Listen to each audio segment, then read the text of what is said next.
नमस्कार. नवप्रेरणा एंटरटेनमेंटमध्ये आपलं मनापासून स्वागत. मित्रांनो, लोकरंजनातून लोकशिक्षण या ध्येयाने मी माहितीपूर्ण आणि मनोरंजनात्मक व्हिडिओ देण्याचा प्रामाणिक प्रयत्न करीत आहे. महाराष्ट्राच्या राजकीय, सामाजिक आणि सांस्कृतिक क्षेत्रात आपले बहुमोल योगदान देणाऱ्या नाशिकच्या विदुषी, त्या विस्मरणात जाऊ नये, त्यांची ओळख आपल्या कायमस्वरूपी स्मरणात राहावी या उद्देशाने मी हे व्हिडिओ करीत आहे. आजच्या भागात आपण भेटूया अशाच एका विदुषीला. मतिमंद मुलांची आई. एका आईसाठी आपल्या मुलाबद्दल तो मतिमंद आहे, सामान्य नाही, हे ऐकणं म्हणजे आयुष्यभराचं आव्हान असतं. पण काही माता त्या दुःखाला शक्ती बनवतात आणि आपल्या मुलासाठीच नव्हे तर समाजातील असंख्य विशेष मुलांसाठी नवीन वाट निर्माण करतात. ही कथा आहे अशाच एका ध्येयवेड्या आईची, खऱ्या अर्थाने मतिमंद मुलांच्या आईची.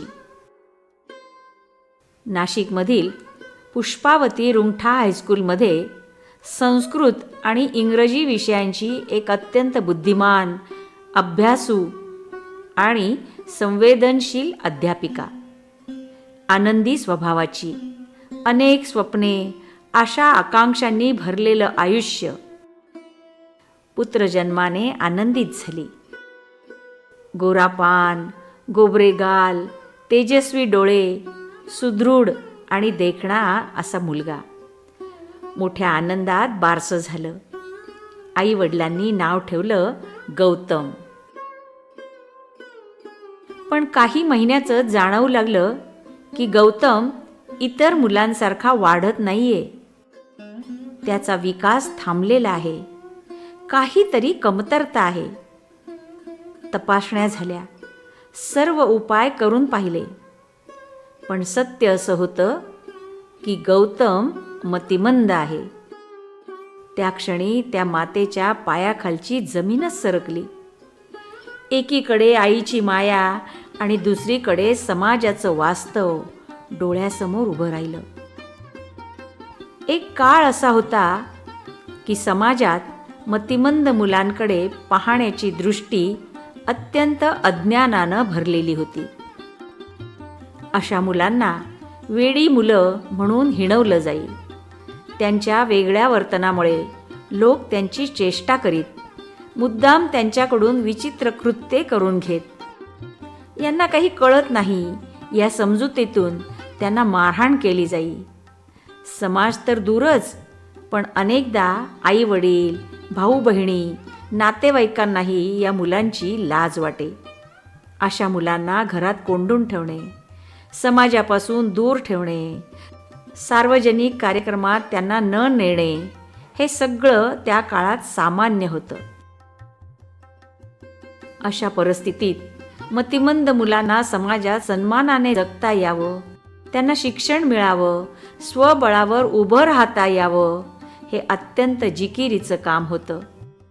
आणि हे सगळं वास्तव समोर असतानाच रजनीताईंना आपल्या आयुष्याचा खरा अर्थ सापडला. एकीकडे आईची माया आणि दुसरीकडे समाजाची भीती, अज्ञान आणि उदासीनता. पण या मातेनं हार मानली नाही. ही माता आहे रजनी लिमये. सामान्य शाळांची दारे गौतमसाठी बंद होत गेली. माझा मुलगा निरक्षर राहणार नाही, हा त्या आईचा ठाम निर्धार होता. स्वतः शिक्षिका असलेल्या रजनीताई लिमये यांना आपला मुलगा निरक्षर राहावा हे कधीच मान्य नव्हतं.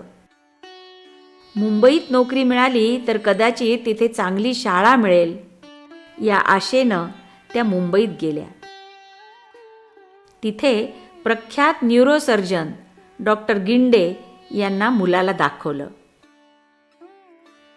डॉक्टरांनी स्पष्ट शब्दात सांगितलं, गौतमची बुद्धी वाढत नाहीये, तो मानसिकदृष्ट्या अपंग आहे. त्याच्यासाठी स्वतंत्र शाळा हवी आणि त्याच्याकडून फार अपेक्षा ठेवू नका. स्वतंत्र शाळा, वेगळा अभ्यासक्रम, विशेष अध्यापन पद्धती हे शब्द ऐकून रजनीताई कोलमडल्या नाहीत. उलट त्यांनी ठाम निर्णय घेतला, स्वतःला बदलून समाज बदलण्याचा निर्णय. या प्रवासात अंधार होता, थकवा होता, पण कुठेतरी आत एक पणती तेवत होती. रजनीताईंच्या मनातला हाच प्रवास त्यांच्या शब्दातून असा व्यक्त होतो. घन अंधारी यात्रा होती, स्नेहमयी कुणी लावी पणती, आज निळाई अंगणात परी त्या पणतीची जाण. मतिमंद मुलांची मानसिक अवस्था, त्यांचे प्रश्न, त्यांची शिकण्याची पद्धत हे सगळं समजून घेण्यासाठी रजनीताईंनी सखोल अभ्यास सुरू केला. पुष्पावती रुंगठा कन्या हायस्कूलमधील आपलं सुरक्षित अध्यापिकेचं पद त्यांनी राजीनामा देऊन सोडलं आणि कामायनी या पुण्यातील मतिमंद मुलांच्या शिक्षण संस्थेत प्रशिक्षण घेतलं.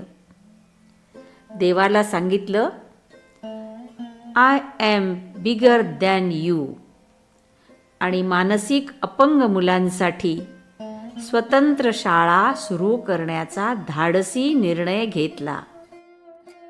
समदुःखी पालकांचा शोध सुरू झाला. सुरुवातीला प्रतिसाद फारच कमी, अनेक ठिकाणी नकारात्मकता, पण रजनीताई डगमगल्या नाहीत. 4 मुलांना एकत्र करून एका छोट्याशा खोलीत शाळेची सुरुवात झाली. 4 मुलांपासून सुरू झालेली ही एक चळवळ होती. सर्कल सिनेमा कंपाऊंडमध्ये कुमुदताई ओक यांनी आपल्या घरातील 2 खोल्या दिल्या. तेथेच या कार्याची पायाभरणी झाली. हळूहळू मुलांची संख्या वाढू लागली, जागा अपुरी पडू लागली आणि शाळा मोठ्या जागेत स्थलांतरित झाली. यानंतर स्थापन झाली प्रबोधिनी मतिमंद विद्यालय ही संस्था, आणि स्थापन करणाऱ्या विदुषी होत्या रजनीताई लिमये. या संस्थेचं बोधवाक्य आहे, यत्न तो देव जाणावा. आज प्रबोधिनी फक्त नाशिकची नाही, तर संपूर्ण उत्तर महाराष्ट्रातील मतिमंद मुलांसाठी एक अग्रगण्य शिक्षण केंद्र आहे. आज या संस्थेची स्वतःची इमारत आहे, वसतिगृह आहे, कार्यशाळा आहे, स्वतंत्र प्रशिक्षण केंद्र आहे. शिक्षणाबरोबरच या मुलांसाठी रोजगाराची वाट निर्माण करणं गरजेचं होतं. रजनीताईंनी एक महत्त्वाचा विचार केला. या मुलांनी सन्मानाने जगायला शिकायला हवं. म्हणून सुरुवात झाली प्रबोधिनी संरक्षित कार्यशाळा. 18 वर्षावरील मुलामुलींना त्यांच्या बौद्धिक क्षमतेनुसार व्यवसाय प्रशिक्षण दिलं जातं. फाईल बनवणे, द्रोण तयार करणे, स्क्रीन प्रिंटिंग, कागदी फुले, पुष्पगुच्छ, कागदी पिशव्या, कापडी पर्सेस, अनेक कंपन्यांचे जॉब वर्क, असं ही मुलं आनंदाने करतात. त्यांच्या कामाचा योग्य मोबदला दिला जातो. दिवाळीसाठी ग्रीटिंग कार्ड्स, आकाशकंदील, पणत्या हे सगळं त्यांच्या हातून घडतं.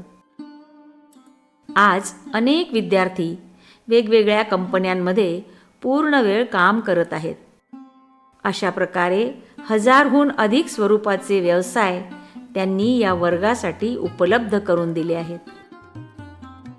मतिमंद व मानसिकदृष्ट्या दुर्बल हा वर्ग समाजात सन्मानाने जीवन जगू शकेल, यासाठी रजनीताईंनी त्यांच्यासाठी रोजगाराच्या संधी निर्माण केल्या आहेत.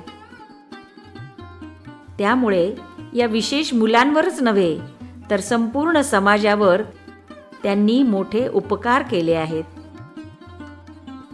आपले अनुभव रजनीताईंनी जागर या नावाने शब्दबद्ध केले आहेत. हे लेख सकाळ वृत्तपत्रात क्रमशः प्रसिद्ध झाले आणि वाचकांनी त्याला भरभरून प्रतिसाद दिला.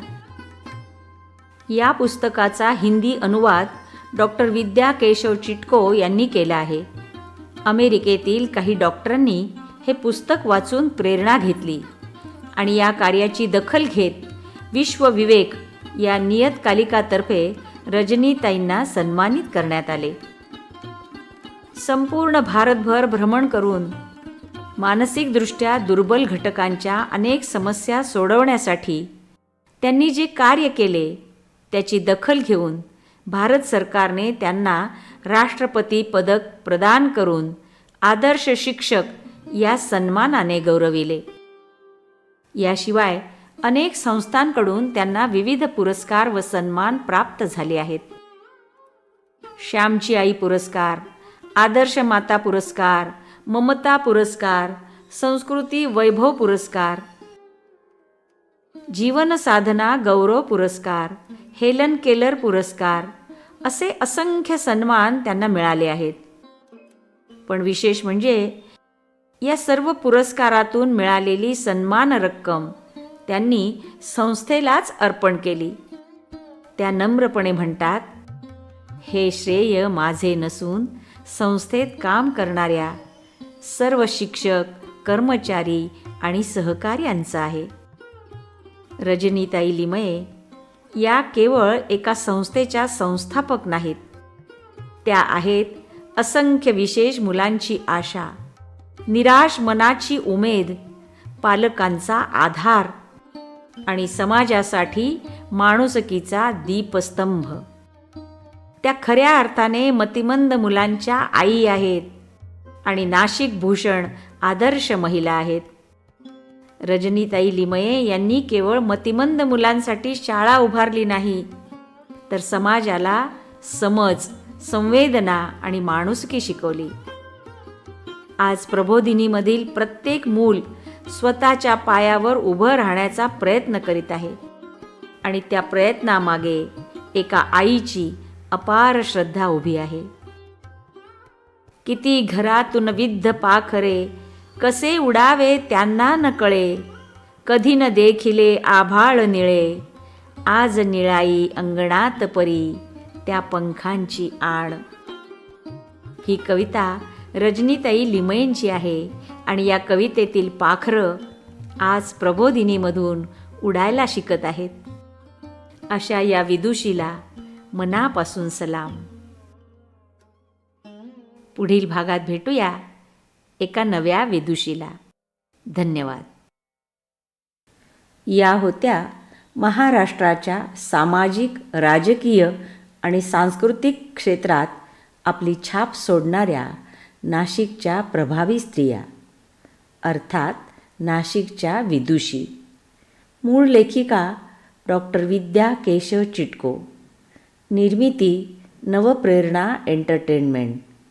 मराठी भाषांतर आणि वाचक स्वर ॲडव्होकेट प्रेरणा देशपांडे.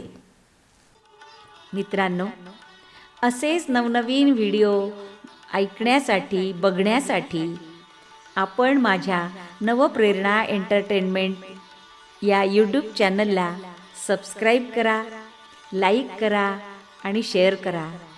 तुमची ही छोटीशी कृती मला खूप आनंद देते आणि नवनवीन व्हिडिओ बनवण्याची प्रेरणा देते. धन्यवाद.